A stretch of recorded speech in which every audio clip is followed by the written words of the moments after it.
Allez, salut tout le monde, c'est l'investisseur, j'espère que vous allez bien. Aujourd'hui, toute nouvelle vidéo où je vais vous faire une petite tier list de mes séries préférées pour l'investissement sur le bloc Écarlate et Violet. Donc voilà, on fera un petit peu, je pense, tous les blocs. Ça va être une petite série de vidéos sur tous les blocs. Ça sortira peut-être chaque dimanche, voilà, pour ce mois de janvier et février. Je vais vous faire un petit peu ce genre de tier list sur mes préférences de séries, celles dont, tout simplement, sur lesquelles je compte le plus pour mon investissement personnel. Ça me permet, voilà, de vous sortir une petite vidéo pendant cette période assez creuse dans le monde de Pokémon. Il n'y a pas énormément de choses qui bougent, on a beaucoup d'annonces pour les sorties à venir, mais pas assez, voilà, de précision pour encore en faire des vidéos bien précises. Donc pour l'instant, je préfère faire ce genre de petites vidéos qui fait plaisir à faire et à tout simplement à vous partager. N'hésitez pas, vous, dans les commentaires, à me dire un petit peu vos préférences dans les séries, à me corriger pour celles que simplement vous espérez plus ou celles que vous préférez tout simplement pour de l'ouverture, pour ceux qui ouvrent toutes ces petites séries. Donc voilà, je vous invite à liker la vidéo, à vous abonner et on est parti tout de suite avec la petite tier list.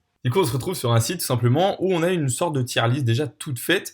Donc voilà, on va pouvoir se faire cette petite tier list. Donc le S, je vais essayer d'en mettre une ou deux grand maximum. Et après, le reste, ça va être en fonction de mes préférences pour de l'investissement, je parle bien. On commence du coup avec Foudre Noire, une série plutôt récente. Voilà, un investissement qui va peut-être mettre vraiment beaucoup de temps tout simplement parce que du coup, il y a eu énormément de stock. C'est des séries qui sont pas appréciées forcément par énormément de monde. Voilà, la 5e génération, ça n'englobe vraiment plus autant de monde que les 4 premières. Donc c'est une génération un petit peu, c'est du oui ou non, c'est du rouge ou c'est du blanc ou noir, hein, tout simplement. C'est vraiment très contrasté comme génération. Et donc je pense que pour Foudre Noire et Flamme Blanche, les deux je vais les mettre en B parce que c'est pas du tout des séries catastrophiques. Pour l'investissement, je pense que sur du long terme, ça peut être ultra intéressant. Mais je vais pas les mettre au-dessus parce que je pense qu'il y a vraiment beaucoup mieux et c'est pas les séries qui vont rappeler le plus tout simplement l'enfance à beaucoup de personnes. La plupart de la nostalgie commence vraiment à partir de la 3e génération. Je dirais que là c'est les générations les plus intéressantes, la première, deuxième, troisième. Et plus on va monter dans les générations, moins il va y avoir pour l'instant de nostalgie. Voilà, la 5e, bien évidemment, il y en a, mais les gens n'ont pas encore cette hype sur cette génération-là. Après, bien évidemment, on a les BWR, donc les Black, White et Red, donc ces 3 cartes, donc Victini, Zekrom et Reshiram. Donc du coup, ces petites cartes, bien évidemment, dans la série sont ultra intéressantes également pour de l'investissement long terme, voire très long terme. Rivalité Destinée, la série peut-être la plus récente qui est sortie du coup sur le bloc Écarlate et Violet avec Foudre Noire et Flamme Blanche. La série du coup qui fait énormément couler d'encre, couler de papier, couler d'argent tout simplement tellement elle est hype cette série. En tout cas la plupart des gens adorent l'ouvrir et ça fait vraiment plaisir des séries comme ça. C'est pour ça que pour l'investissement, je pense que vraiment à l'avenir ça va être une série ultra intéressante à aller chercher. Donc franchement cette série, n'hésitez pas à vous concentrer sur les items qu'elle propose tout simplement. Aventure ensemble, alors mitigée au niveau de la collection et des items, mais ultra intéressante pour l'investissement. Pourquoi? Parce que du coup, ce qui fait un petit peu cette baisse de hype sur cette série, c'est notamment une baisse au niveau du prix des items actuels. C'est une série qui est largement meilleure que Fable Nébuleuse à titre de comparaison, mais qui a limite la même hype que Fable Nébuleuse. Les gens aujourd'hui limite préfèrent acheter cette petite ETB Fable Nébuleuse que d'ouvrir du Aventure Ensemble parce que du coup Fable Nébuleuse est sorti un petit peu plus bien avant même, donc il y a un peu plus longtemps. Donc Aventure Ensemble qui n'a pas la hype méritée pour cette série, en tout cas je trouve qu'elle en a des intéressantes, mais elle n'a pas la carte un petit peu qui va faire pencher la balance du côté d'une série vraiment ultra réussite. Donc pour de l'investissement, j'aurais tendance à mettre un petit peu soit en A, soit en B, mais je vais plutôt aller en B du côté de Foudre Noire et Flamme Blanche, parce que c'est une série qui va pouvoir tout simplement monter, il n'y a pas de souci avec ça, mais qui va peut-être mettre un peu plus de temps que les autres, donc je vais la laisser en B pour cette série. 151, alors au moment où je fais la vidéo, bien évidemment, 151, c'est du S. L'investissement sur 151, c'est du tout droit, il n'y a pas forcément de débat là-dessus. C'est une superbe, tout simplement, opportunité d'aller chercher des items. 151, c'est la génération qui parle à tout le monde, hein. Même si on est arrivé sur Pokémon qu'à la génération 4, 5, 6, et franchement, les 151, tout le monde les connaît. Donc c'est pour ça que je vais tout simplement la mettre en S. Il n'y a pas forcément plus que ça à développer sur cette série, c'est une magnifique série. Des cartes alternatives ultra réussies, un taux de drop franchement plus que raisonnable. Donc cette série, je la mets tout de suite en S pour l'investissement court terme, presque court terme. 151, ça monte tous les ans, il n'y a pas forcément de période où ça stagne. Donc ça reste vraiment l'un des investissements les plus rentables de ces dernières années. Flamme Obsidienne, alors Au début, j'aurais tendance à mettre du coup Flamme Obsidienne limite en A parce que c'est du Drac au feu. Flamme Obsidienne, voilà, c'était au début une série ultra intéressante, mais aujourd'hui, Flamme Obsidienne, je vais aller la mettre limite. Alors, bien évidemment, hein, ça reste toujours intéressant, c'est du Pokémon, mais je vais la mettre en D tout simplement parce que c'est une série qui, au final, une fois que tu as le Drac au feu, eh ben, ça fait comme tout simplement Flamme Fantasmagorique.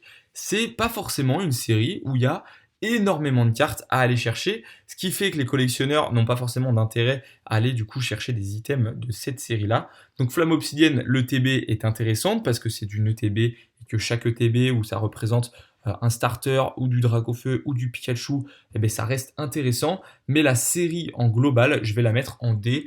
Je vois pas forcément l'intérêt d'aller chercher vraiment beaucoup d'items sur Flamme Obsidienne. Voilà, franchement, aller chercher des items les plus classiques me paraît raisonnable, mais le reste, je pense qu'au niveau de la rentabilité, ce sera vraiment pas la meilleure série à aller chercher. Destinée de Paldea, c'est peut-être la série qui a été longtemps la plus sous-cotée du bloc. On a eu un réveil fin 2025 sur certaines cartes de la série, notamment le Mew Bubble, et pour de l'investissement long terme, eh bien, je vais la mettre en A. Pourquoi en A? Parce que je pense pas que ça ira jusqu'à Rivalité Destinée et 151 au niveau des prix à très long terme, mais au niveau du taux de drop qu'elle nous propose et des petites shiny. Alors récemment on a eu les Pokéballs, et bien sur Destinée de Paldea et les Pokéballs, pour ceux qui ouvrent, on sait que ça tombe plutôt assez souvent et c'est considéré comme un hit. Et sur Destinée de Paldea, on a les petites shiny qui tombent quasi autant que des Pokéballs et je préfère tellement avoir une petite shiny qu'une Pokéball. Je ne sais pas vous, pour ceux qui ont ouvert du Destinée de Paldea, mais qu'est-ce que c'est plaisant d'avoir des petites shiny. On a l'impression d'être vraiment un dresseur Pokémon lorsqu'on ouvre cette série. Choper des shiny, ça me procure vraiment du plaisir. Donc je vais tendance à vraiment mettre Destinée de Paldea très haut à l'avenir parce que du coup c'est une série qui fait plaisir à l'ouverture. Les items sont plutôt réussis. Le TB aurait pu être mieux, mais en tout cas les bundles, les tripacks, les coffrets, tout ça, tout ce qui tourne autour de cette série, franchement, j'adore. Donc je vais mettre cette série en A pour de l'investissement moyen long terme, je pense. Évolution à Paldea, elle va avoir le même problème que Flamme Obsidienne. Il va y avoir une seule carte vraiment ultra value à aller chercher, ça va être la Magikarp. Je vais pas la mettre en D parce que je pense qu'elle peut avoir du coup à l'avenir peut-être un meilleur rendement, notamment grâce à une ETB qui nous propose les 3 starters de cette nouvelle génération. Donc je pense qu'Évolution à Paldea à l'avenir peut devenir peut-être meilleur que Flamme Obsidienne, mais voilà, c'est des séries qui volent pas très haut dans l'investissement. C'est pas les séries sur lesquelles je vous invite à vraiment mettre le plus de billets, limite, j'irai plus sur du Fable Nébuleuse que sur beaucoup d'évolutions à Paldea, malgré que voilà, il y ait des cartes dans la série qui sont toujours intéressantes à aller chercher. On va passer à Faille Paradoxe et Force Temporelle. Faille Paradoxe et Force Temporelle, j'ai tendance à toujours les mettre ensemble parce qu'elles évoluent en simultané. Donc je vais mettre Faille Paradoxe juste ici en B et Force Temporelle juste ici en B. Les deux séries sont pas forcément ultra hype, je suis d'accord avec vous, mais pour de l'investissement moyen long terme, je pense que c'est des séries qui restent toujours intéressantes. Les alternatives de ces séries se vendent plutôt bien. On a notamment dans du Faille Paradoxe, on va avoir un Groudon, une AR qui est franchement l'une des plus réussies du bloc Écarlate et Violet dans sa globalité. Donc on va avoir vraiment deux séries similaires en termes de rendement, en termes de cartes à l'intérieur au niveau des prix. Voilà, alors c'est pas du tout les mêmes Pokémon hein, dans les deux séries, mais ça reste vraiment des séries qui se complètent dans le sens de l'investissement. Donc voilà, je les mets en B, je les mets pas en C ni en D. Je pense qu'il y a encore vraiment pas mal de bénéfices à pouvoir se faire sur ces séries, mais pareil, c'est pas forcément sur les séries que j'irai vraiment en priorité. Maintenant, on va faire les deux séries qui ont marqué le bloc Écarlate et Violet. On va les mettre également en même temps. Ça va être Évolution Prismatique et Étincelle Déferlante. Pourquoi je les mets en même temps? Tout simplement parce que c'est deux séries qui ont du coup un petit peu fait que la hype Pokémon s'est stabilisée dans les mois qui ont suivi. Deux séries qui ont fait couler beaucoup d'encre, qui ont fait parler dans les médias. Donc ces deux séries, elles se complètent, mais elles ont également été énormément stockées, ce qui fait que l'investissement, je ne vais pas pouvoir les mettre en S. À l'avenir, hein, bien évidemment, ça pourrait largement être du S, mais dans un long terme, dans un très long terme. Rivalité Destinée, voilà, c'est énormément stocké également. Mais du coup, vu qu'on a encore vraiment une autre dimension sur cette série avec vraiment des cartes incroyables, c'est vraiment une série qui dépasse tout. Donc Évolution Prismatique et Étincelle Déferlante, je vais les mettre en A. Deux séries intéressantes à aller chercher, je pense, d'ici milieu d'année 2026. Pourquoi? Parce que c'est des séries qui stagnent hein, au jour d'aujourd'hui. Elles vont pas monter tout de suite d'un coup en flèche. C'est des séries qui vont stagner encore pas mal de temps sur certains items. Je pense notamment aux coffrets posters, aux coffrets tripack de chaque série qui vont sûrement stagner pas mal de temps avant d'exploser du jour au lendemain sans qu'on ne sache vraiment pourquoi. Mais sur de l'investissement, je pense que du coup, c'est des séries qui quand même ont marqué le bloc écarlate et violet et qui vont à l'avenir forcément très bien performer. Pardon. Écarlate et violet, une série qui a fait démarrer le bloc. Je vais la mettre en D. C'est une série qui aurait été intéressante à aller chercher en début, en sortie de bloc, hein, comme toutes les séries de début de bloc.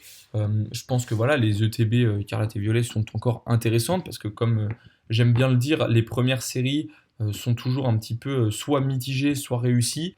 Celle-ci est mitigée. Bon, voilà, elle n'aura pas forcément un intérêt sur du long terme très important. Je préfère aller vraiment chercher d'autres séries. Les cartes à l'intérieur, personnellement, ne m'intéressent pas.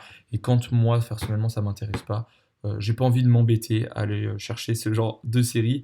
Donc pour moi, voilà, je la mets en D. Mais pour ceux qui aiment la série, n'hésitez pas, hein. Pour ceux qui veulent investir dessus, il n'y a pas de souci, franchement. C'est une série qui, personnellement, je m'y attache pas vraiment. Et on va finir par les trois petits cochons, les trois petits vilains, les séries un petit peu boudées pendant un long moment en magasin. Couronne stellaire, Fable nébuleuse et Mascarade crépusculaire. Et ben contre toute attente, je suis étonné parce que bon ben forcément on le savait que Fable nébuleuse était l'une des séries les plus, les moins aimées du coup du bloc écarlaté violet.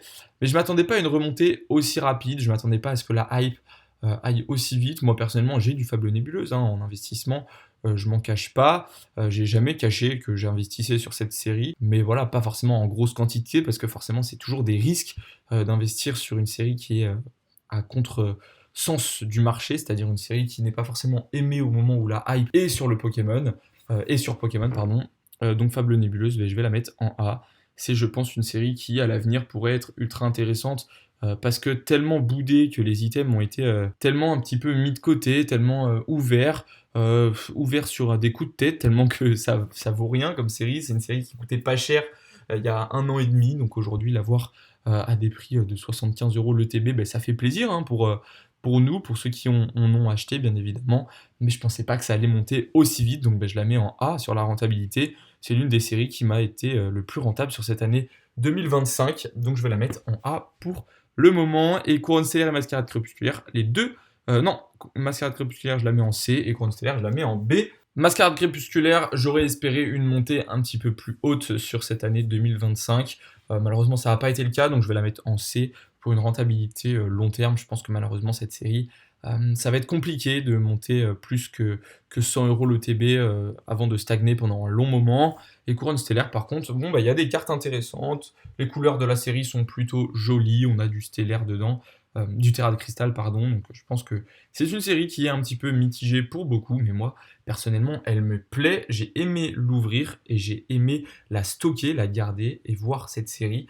Donc franchement, c'est une bonne série pour ma part. L'Oclas, qui est l'un de mes Pokémon préférés, donc c'est aussi peut-être un petit peu pour ça que ça penche dans la balance. Mais voilà, dites-moi dans les commentaires ce que vous pensez un petit peu de ce classement pour de l'investissement. Alors, bien évidemment, il y en a peut-être qui vont être surpris par certains.